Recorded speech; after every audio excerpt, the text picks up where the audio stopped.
मुंबई महापौर पदासाठी भाजपनं गुजरात बहुल भागातून मराठी चेहरा दिला. ठाकरे गटाचं काय ठरलं? गटनेत्या किशोरी पेडणेकरांनी एका वाक्यात सांगितलं, भाजपने मुंबईत महापौर पदाचा उमेदवार मराठी दिला असल्याने आम्ही अपशकुन करणार नाही, अशी भूमिका शिवसेना ठाकरे गटानं घेतली असल्याची प्रतिक्रिया गटनेत्या किशोरी पेडणेकर यांनी दिली.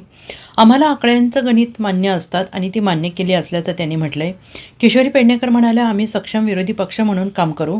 पुढे त्यांनी असंही नमूद केले की सक्षम विरोधी पक्षनेता म्हणून आम्ही त्याच भूमिकेत आहोत. कुठल्याही दबावाला बळी न पडता, कुठल्याही आमिषाला बळी न पडता पार पाडू. प्रत्येक नगरसेवक आपापल्या विभागातील जे काही प्रश्न आहेत ते सक्षमपणे मांडतील, अशी ग्वाही पेडणेकर यांनी दिली.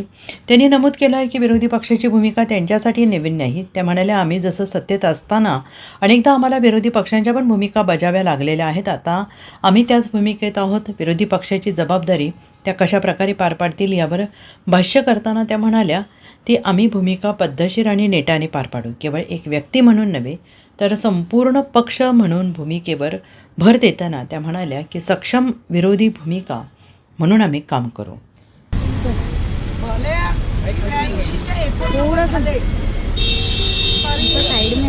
उद्धव बाळासाहेब ठाकरे आणि मराठी माणसाचा लावलेला ताज मराठी माणूस मुंबईत जिंकला आहे.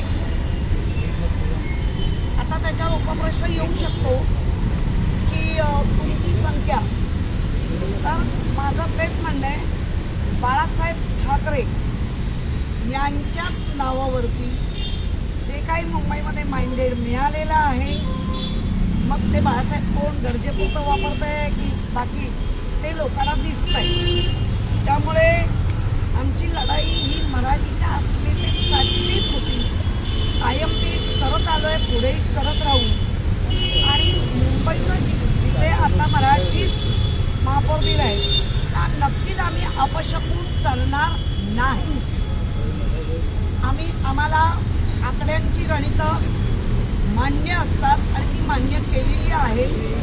सक्षम विरोधी पक्षनेता म्हणून, म्हणजे गट म्हणून सक्षम विरोधी, ते आम्ही जसं सत्तेत असतानाही अनेकदा आम्हाला विरोधी पक्षांच्या पण भूमिका बजावाव्या लागलेल्या आहेत.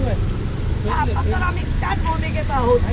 अशी आम्ही भूमिका पद्धतशीर, नेटकी, कुठल्याही दबावाला बळी न पडता, कुठल्याही आमिषाला बळी न पडता प्रत्येक नगरसेवक आपापल्या विभागातलं जे काही प्रश्न आहेत ते सक्षमपणे मांडतील, भांडतील मुंबईसाठी.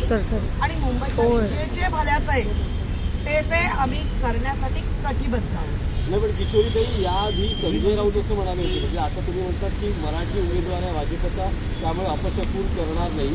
पण संजय राऊत असं म्हणाले होते की मुंबईवर भाजपचा महापौर होणं हा काळा दिवस ठरेल.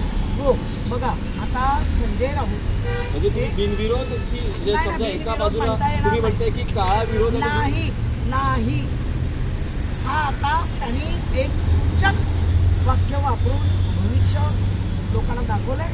भविष्य लोकांना कळेल आणि भविष्य या आधी येत नाही ना. वर्तमानात आम्ही जगलोय, आम्ही भूतकाळ खूप चांगला नीट करून ठेवलाय. त्यामुळे येणारं भविष्य काळा कसा असतो ते कळेल. Bureau report, SBN Marathi, Mumbai.